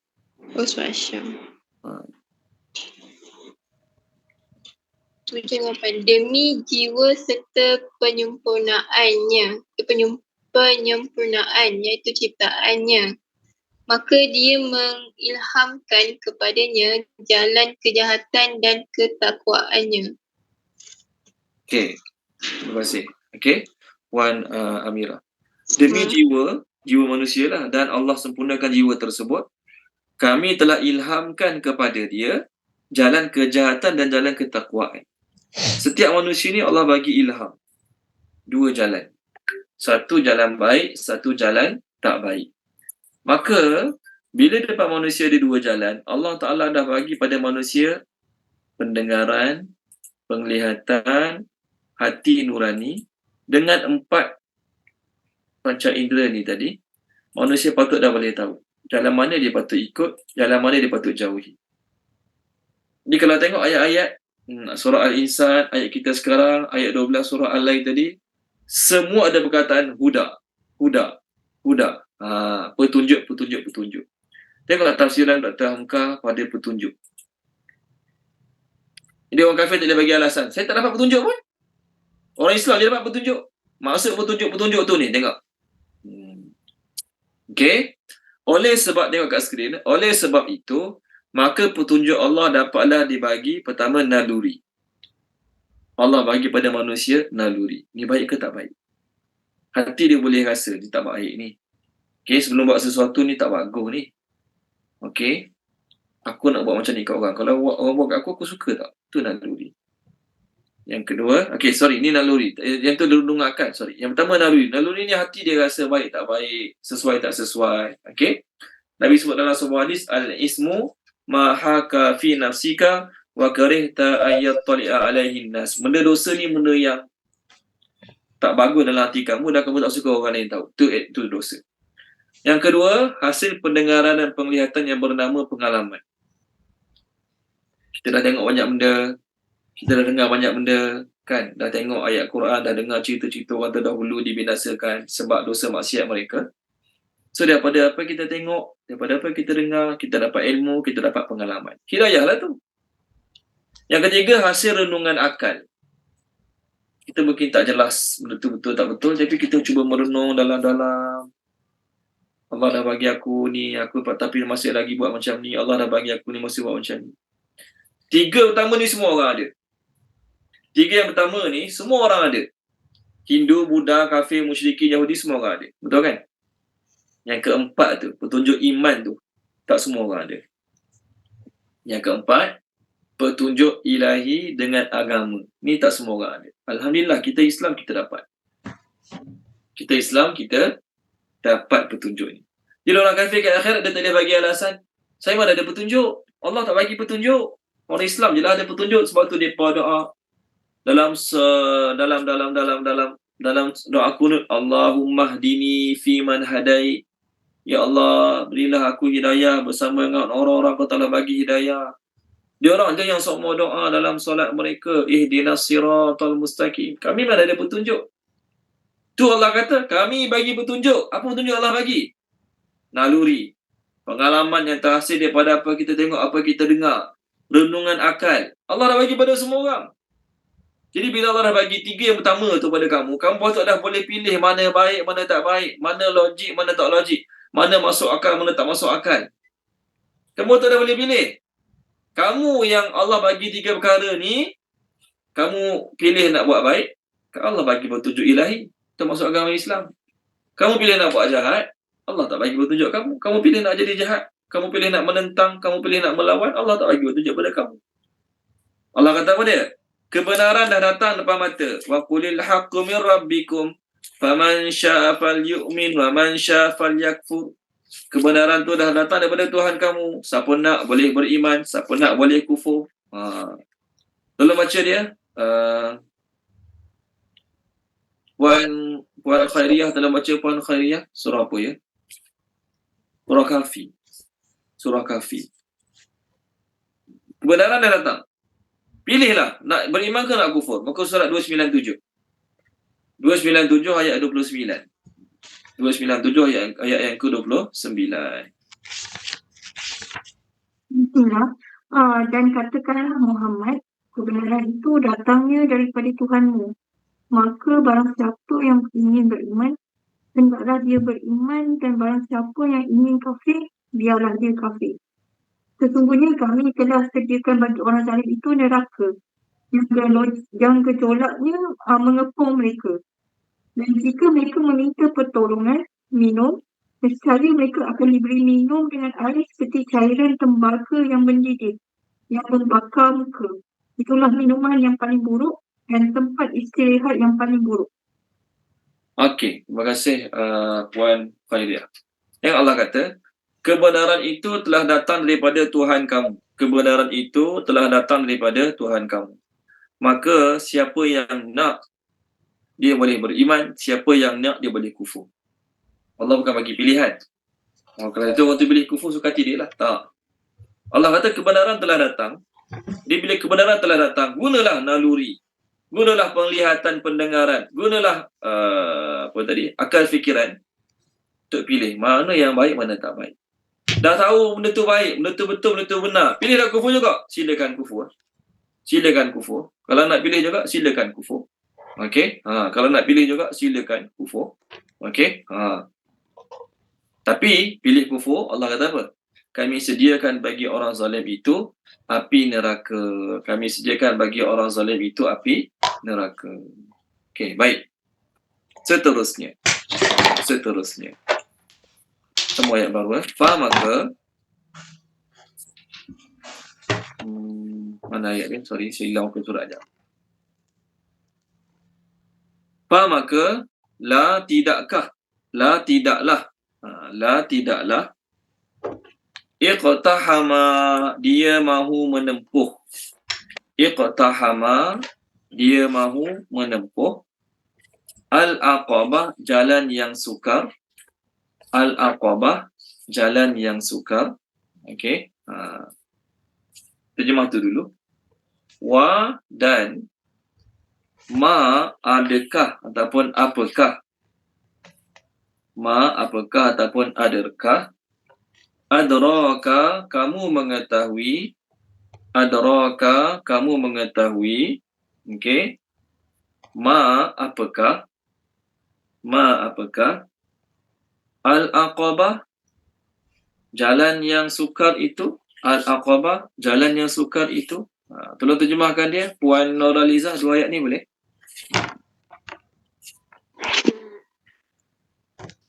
Bismillahirrahmanirrahim. Dalam pada itu manusia tidak memilih jalan kebaikan, merempuh masuk mengerjakan amal-amal yang tinggi darjatnya di sisi Tuhan. Dan apa jalannya engkau dapat mengetahui apa dia amal-amal yang tinggi darjatnya di sisi Tuhan itu.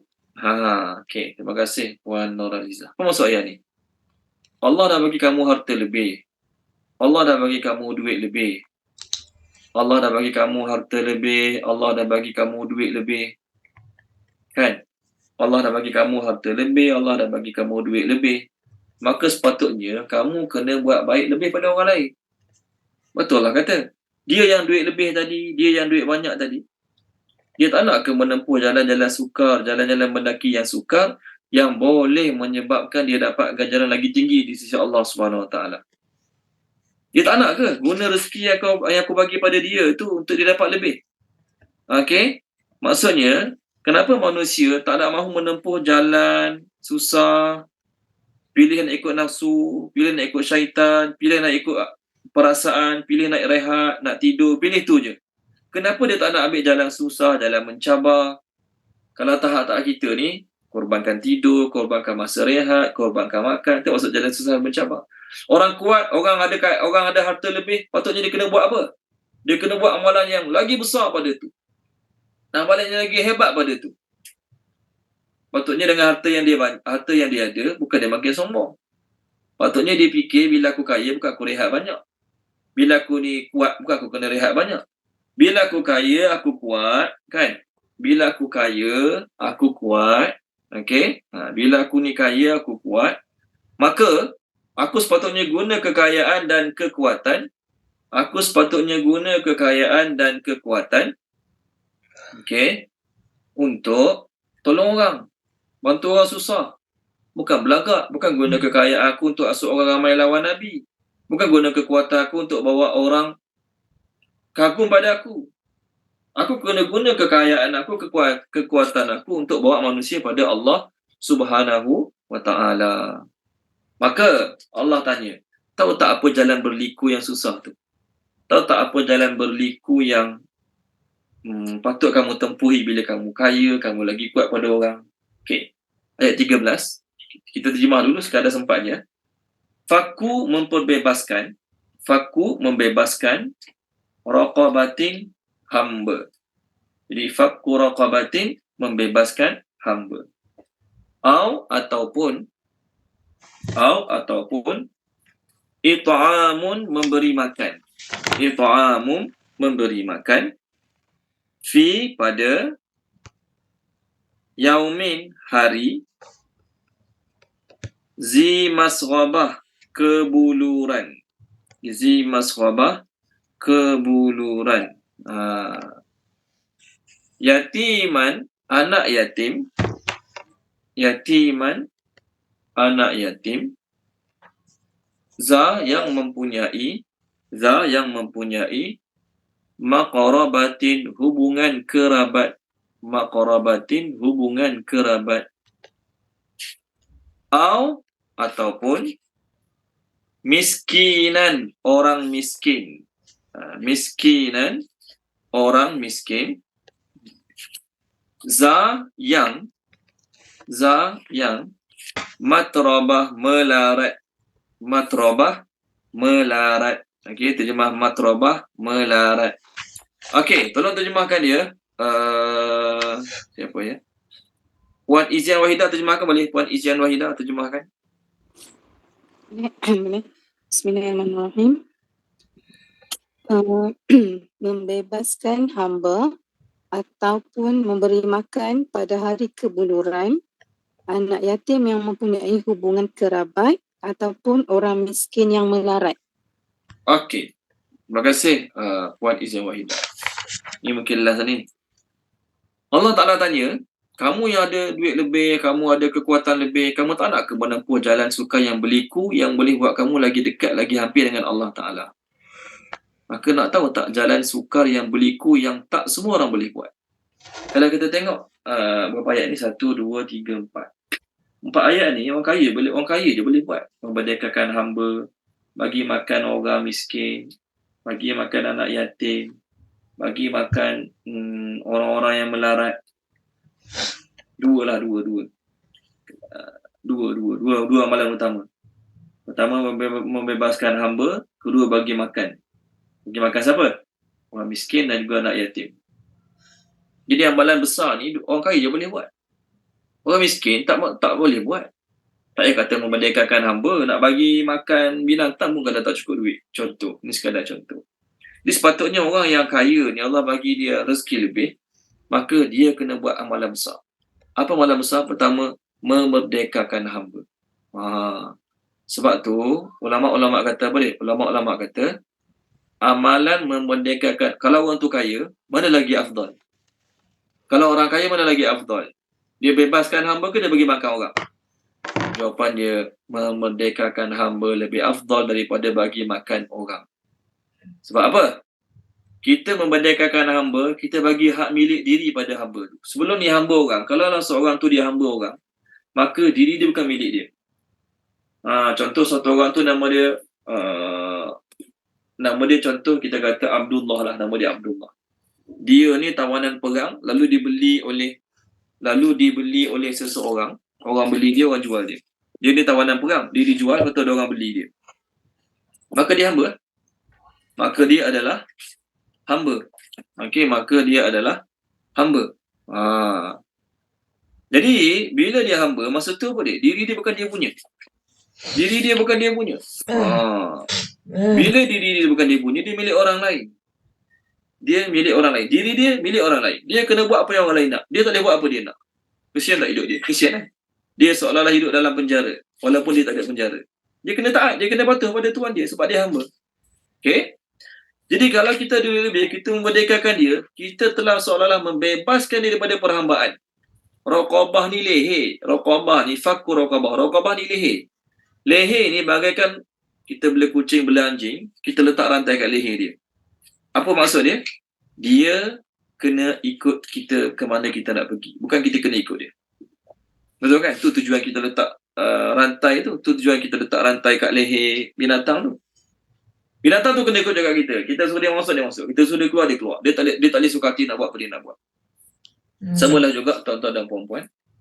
Bila Allah kata hamba tu raqabah, seolah-olah leher dia dipegang oleh orang lain. Seolah-olah leher dia dipegang oleh orang lain. Dia kena buat apa yang orang lain tu nak buat. Dia tak boleh buat apa dia nak buat. Jadi kita merdekakan hamba, itu amalan utama. Sebab apa? Dia selamat daripada perhambaan. Ada sebagian mengatakan bagi makan orang lagi afdal pada merdekakan hamba. Sebab apa? Sebab bagi makan orang ni selamatkan nyawa. bagi makan orang selamatkan nyawa. Manakala pembebasan hamba hanyalah merupakan pelepasan daripada ikatan belenggu.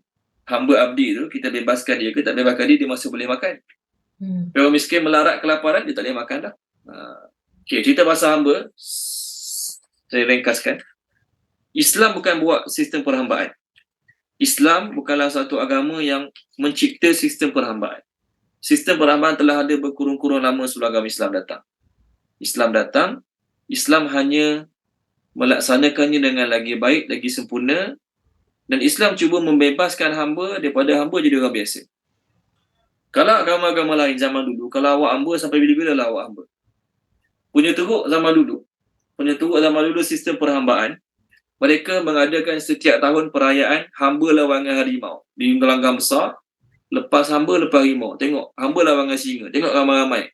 Teruk, hamba tu kedudukan mereka sama macam binatang zaman dulu buat. Sebagaimana binatang ada kandang, hamba dia pun ada kandang. Teruk sangat bagi mereka. Bagi hamba zaman dulu. Islam datang, Islam tak boleh nak buang terus hamba, tapi Islam meletakkan syarat-syarat tertentu terhadap hamba-hamba. Okay, baik. Pertama, Islam buat apa? Islam mengurangkan sebab-sebab terjadinya hamba. Ni kita bincang ni sempatnya. Islam datang, Islam tak kata, okay, kita stop hamba. Tak.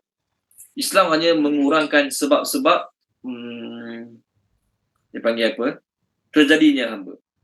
Zaman dulu, sebelum Islam datang, hamba terjadi pertama dengan sebab berperang. Bila berlaku peperangan, tawanan automatik akan jadi hamba. Manakala tawanan wanita akan jadi gundik ataupun macam harta boleh dijual beli. Yang kedua, penculikan. Jadi zaman dulu bila berlaku penculikan, dia orang merdeka, bila kena culik, orang jual dia. Dia jadi hamba. Okey. Zaman dulu culik orang ni macam memburu binatang zaman dulu. Yang ketiga, ada negara-negara dulu sebelum Islam lah ni pelaku kesalahan jenayah, dia orang tak hukum sebab, tak hukum penjara. Orang tu buat kesalahan jenayah, mencuri ke, merompak ke, di penjenayah tu dihukum jadi hamba. Dia asalnya orang merdeka, status dia orang merdeka, dijadikan hamba. Ni yang ketiga. Yang keempat, kegagalan membayar hutang. Orang tu berhutang, dia tak boleh bayar hutang, kan? Dia tak boleh nak bayar hutang. Maka pemberi hutang berhak menukar status pelanggan dia tu jadi hamba. Nombor 5, bapa berkuasa tukar taraf anaknya. Seorang ayah, dia boleh tukar taraf anak dia sebagai hamba. Dia ada anak 5 orang, 6 orang. Anak dia semua merdeka tapi dia tak ada duit. Dia ubah salah seorang anak dia jadi hamba. Dijual. Tak apa-apa undang-undang. Yang keenam, seorang tu dia ada kuasa untuk ubah diri dia jadi taraf hamba. Dia hidup sebagai orang merdeka. Banyak kali dikecewakan mungkin. Maka dia hari ini dia tukar taraf. Saya adalah hamba. Siapa nak memiliki boleh milik. Mungkin hidup dia susah. Nak saya makan sendiri susah. Nak survive sendiri susah. Tak apa, jadi hamba bagus juga. At least makan minum terjaga. Contoh. Contoh. Yang ketujuh, anak kepada ibu yang bertaraf hamba tetap menjadi hamba. Sekalipun bapanya seorang merdeka. Macam ni. Orang merdeka ni dia ada hamba. Dia jima hamba tersebut tanpa mengahwininya. Maka lahir anak hamba tadi. Hamba tu adalah merdeka. Hamba tu adalah merdeka. Tetapi seorang lelaki dia ada hamba. Hamba dia dinikahi oleh orang lain. Dia ada hamba. Hamba dia kahwin dengan orang lain. Boleh ke tak boleh? Boleh lah. Cuma bila hamba dia dah kahwin dengan orang lain, dia tak boleh nak jima hamba dia lagi dah. Bila hamba dia kahwin dengan orang lain, mak dia masih hamba. Dapat anak tu akan masih hamba juga. Anak tu pun status dia hamba juga. Anak tu tak jadi anak merdeka. Anak tu tidak jadi anak merdeka. So daripada 7 sebab-sebab kelahiran hamba ni, Islam hanya iktiraf nombor 1 dengan nombor 7. 7 sebab kelahiran hamba kan? Islam hanya iktiraf nombor 1 dan nombor 7 sahaja.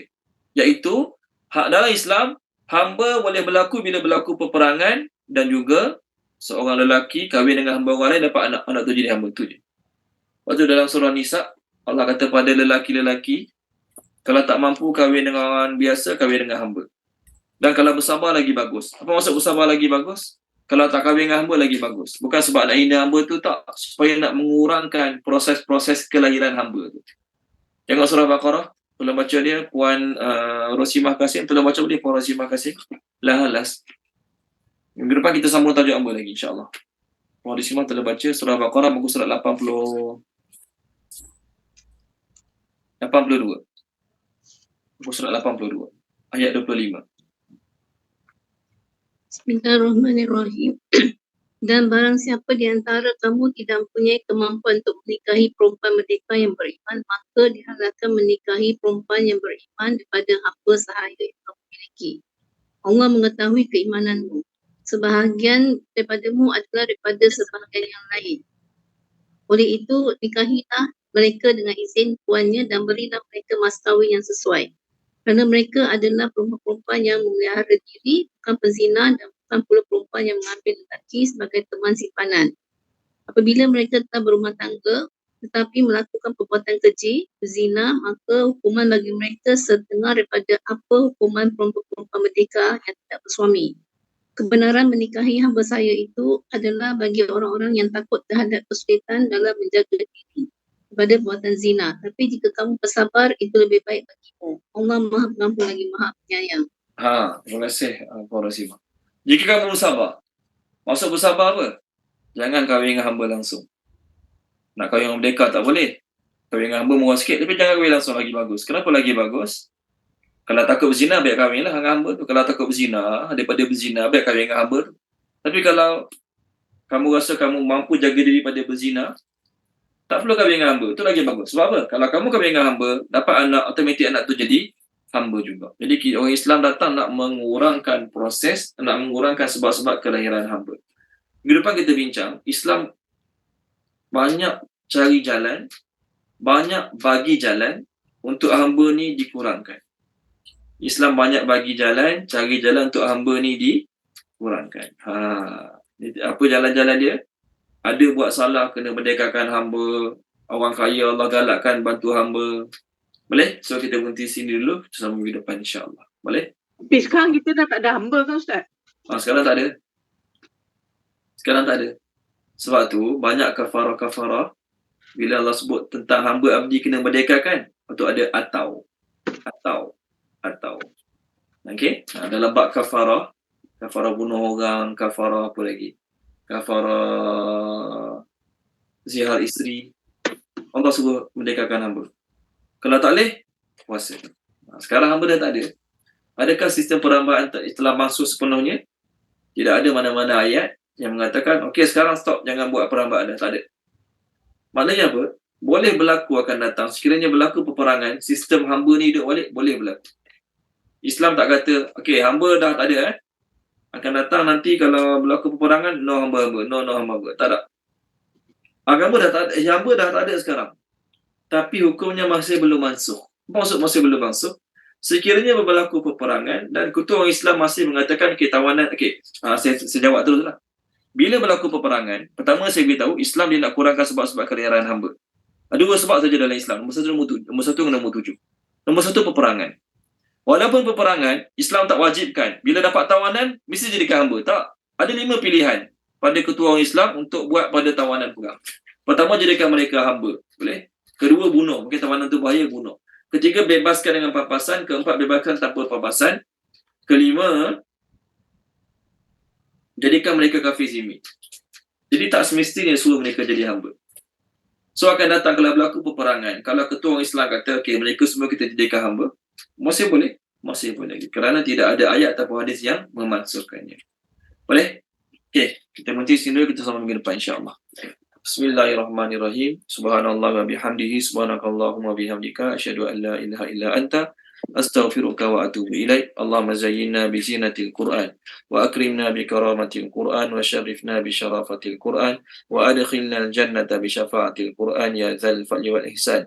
Allahumma anfa'na bima 'allamtana wa 'allimna ma yanfa'una wa zidna ilma walhamdulillahi rabbil alamin. Terima kasih semua. Assalamualaikum. Jumpa lagi insya-Allah. Terima kasih Ustaz. Sama-sama.